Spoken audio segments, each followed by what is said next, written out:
kurang gemar dan rasanya tak pernah lagi menjawab soalan pukul berapa anak saya perlu tidur. Sometimes parents tanya anak saya umur macam ni, so malam dia kena masuk tidur pukul berapa. Kalau bangun pagi, kena pukul berapa bangun. Saya tak pernah lagi bagi waktu yang spesifik kerana pada saya, nombor satu, semua family ada lifestyle tersendiri yang unik. Ada yang kerja shift kan, ada yang orang kerja pagi, dia kerja malam. Jadi lifestyle kita berbeza, dan kedua, kita ada keperluan yang berbeza. Yang terbaik untuk susun sendiri jadual bila anak perlu bangun dan bila anak perlu tidur adalah parents sendirilah. Jadi parents hanya perlu tahu dua info utama sahaja untuk bantu parents susun jadual tu. So yang pertama, parents kena tahu kuota tidur anak dalam 24 jam. Maksudnya dalam 24 jam berapa total sleep daripada pagi sampailah malam untuk anak tu ikut usianya yang perlu dia dapat. Yang itu parents kena tahu. Yang kedua, parents kena tahu ialah had masa berjaga anak. Ada juga parents yang tak tahu sebenarnya anak ni ada had masa berjaganya. Ada sebahagian parents yang macam, selagi tak mengamuk, biarlah dia. Sebenarnya anak kecil ini, mereka explore dunia dengan sangat aktif.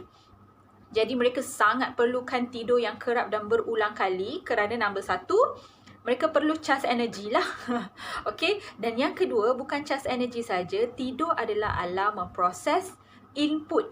So, apa-apa yang anak belajar, dia kena tidur sekejap untuk proses, simpan data tu. Dan bangun, explore lagi benda baru, tidur balik untuk simpan proses input tersebut.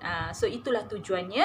Jadi, bila parents tahu berapa anak perlu tidur dalam sehari, dan berapa had masa berjaga anak boleh tahan ikut usianya, parents boleh susun ikut kemahuan masing-masing. Info yang saya sebut tadi tu, parents sebenarnya senang je, boleh Google jadual tidur anak age by age. Dan kebanyakan jadual, hampir semua jadual tu tak lari banyak pun. So boleh gunalah mana-mana yang anda suka. Sebagai contoh, jadual yang saya selalu refer, jadual yang ini. Saya bagi contoh kiraan. Katalah situasi pertama, anda ada anak berusia 15 bulan, 1 tahun 3 bulan. So kalau tengok jadual ni, anak perlukan tidur sekitar 13 hingga 14 jam dalam sehari. Okey, so dalam sehari bermaksud pagi campur malam. Katalah malam, anak telah tidur total 10 jam.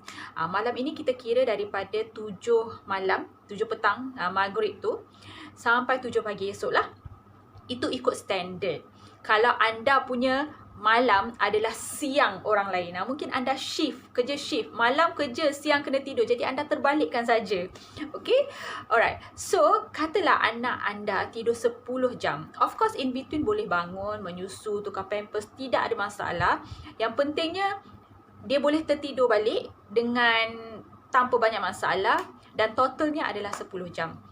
So, maksudnya oleh kerana dia perlukan 13 hingga 14 jam sehari, tolaklah dengan 10 jam yang dia dapat semalam.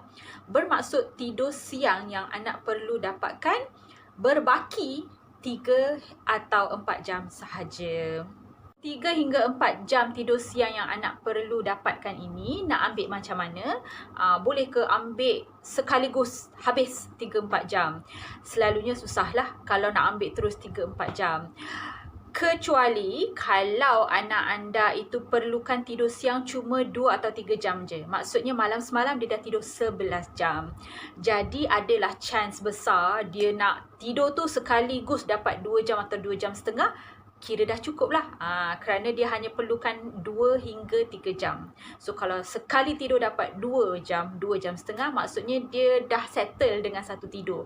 Tapi kalau malam semalam tidur 10 jam saja, menyebabkan tidur siangnya dia kena dapat 3 hingga 4 jam, memang susah lah nak dapat sekali tidur tu dapat terus 3-4 jam. So anak yang terpaksa ambil 3-4 jam siang ni misalnya, selalunya dia kena pecah 2. Minimumnya pecah 2 lah. Kalau anda nak pecahkan 3, pecahkan 4, silakan. Tapi kalau anda sengaja nak kejut anak untuk apa-apa usia, anak yang besar, 4 bulan dan ke atas, kalau nak kejut, terpaksa kejut, pastikan dia dapat at least 1 cycle lengkap tidur. satu cycle lengkap tidur anak lebih kurang minit ke 50 hingga 60. Maksudnya dah lengkap satu cycle. Bila anda kejut, anak tidak terlalu letih dan akan mengamuk. Dan dalam masa yang sama tidak terlajak sangat. Okay, so berbalik kepada contoh situasi pertama yang saya nak terangkan. Contoh anak 15 bulan yang dah tidur malam semalam 10 jam. Jadi dia perlu ambil at least 3-4 jam siang untuk cukupkan kota tidurnya dalam sehari, iaitu 13 hingga 14 jam. So katalah anak ini bangun pukul 7 pagi. Katalah anak yang bangun 7 pagi ni akhirnya tertidur 4 jam selepas itu, iaitu pada pukul 11 pagi. Okay, 7, 8, 9, 10, 11. Dan katalah dia tidur selama 1 jam setengah. Pukul 12.30 dah bangun. So anda akan dapat tahu pada ketika itu dia hanya perlukan baki at least 1.5 jam lagi. So dapatlah 3 jam yang dia perlukan. Sebab anak ni tadi perlu at least 3 hingga 4 jam. So at least 3 jam kena dapat. Tadi dah tidur 1.5 jam, at least lagi 1.5 jam. Itu nombor satu yang anda tahu. Second yang anda tahu, okey, oleh kerana sekarang dia dah bangun 12.30, maksudnya paling last dia patut masuk tidur balik adalah pukul 4.30 lah. 12.30 kan? 1.30, 2.30, 3.30, 4 jam. Itu yang paling last dia kena masuk tidur. So katalah dia masuk tidur pukul 4.30 dan dia bangun 1 jam setengah selepas itu. Pukul 6 misalnya. Of course dia akan tidur balik 4 jam selepas itu, iaitu pukul 10 malam. Kalau anda happy dengan susunan ni, silakan. Kalau anda rasa macam pukul 10 tu macam lambat sangat lah, saya nak cepatkan sikit, macam mana? Kalau anda nak cepatkan sikit, contoh situasi yang sama tapi saya nak cepatkan sikit, pukul 10 malam tu lambat lah. Okey, so cadangannya, anak yang bangun pukul 7 tadi, okey, tak apa, mungkin dia akan tidur 4 jam selepas itu, iaitu pada pukul 11.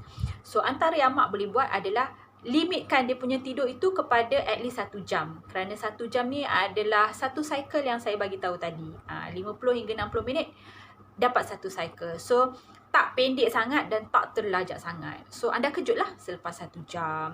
So katalah dia tidur pukul 11, dia bangun pukul 12. Oleh kerana dia tidak bangun dengan sendiri, anda dah kejutkan dia.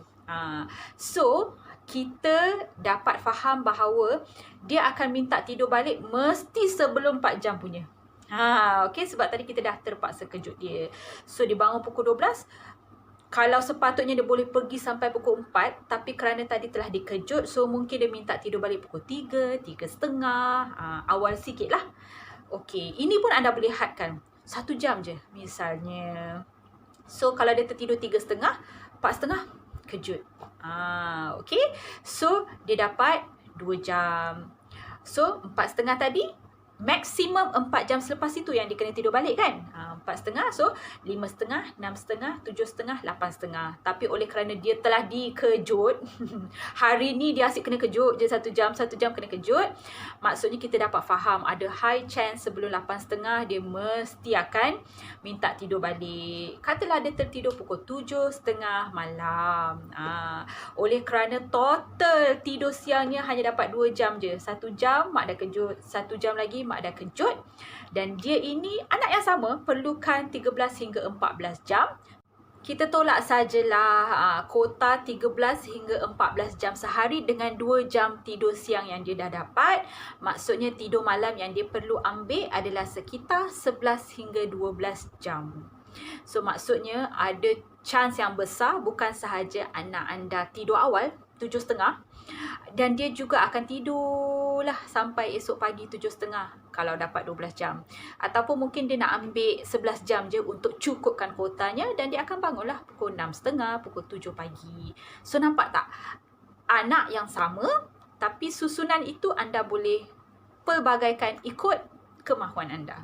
Untuk anak di bawah 4 bulan, katalah yang menonton ni ada anak bawah 4 bulan, malangnya anda tidak ada kebebasan ataupun flexibility untuk susun ikut kemahuan anda seperti mana anak besar tadi. Tak boleh. Kerana anak bawah 4 bulan kota tidurnya sangat tinggi, anak bawah sebulan misalnya boleh dan patut tidur lebih kurang 18 hingga 19 jam sehari. Anak 1 bulan boleh tidur 17 hingga 18 jam sehari. Anak 2 bulan boleh tidur 16 hingga 17 jam sehari. Anak 3 bulan pula patut dan boleh tidur sekurang-kurangnya 15 jam sehari. Tu paling kurang tu. Jadi untuk parents ni dapatkan kota tu pun dah macam susahnya. Yang kedua, jika parents nak berusaha dapatkan pun, parents terpaksa bekerja keras. Misalnya, terpaksalah mendudui sepanjang anak tidur. Sebab kalau letak, mata dia buka. Contohnya, ataupun mak akan kata terpaksalah biar menyusu saja berjam-jam. Kalau tak lena, letak je nangis. Okay? So, mak bukan saja susah nak capai kota tu, dan kalau nak capai pun mak terpaksa berusaha keras. Jadi sebenarnya tidak ada ruang untuk mak potong sana, potong sini, susun ikut kemahuan. Tidak ada. So, dalam kebanyakan kes, anda perlu belajar cara tidur yang betul untuk anak anda dapat achieve jumlah yang besar. So, dia akan ulang, bangun, susu, tidur. Bangun, susu, tidur, bangun, susu, tidur. Itu je jadual yang anda perlu ikut untuk anak kecil.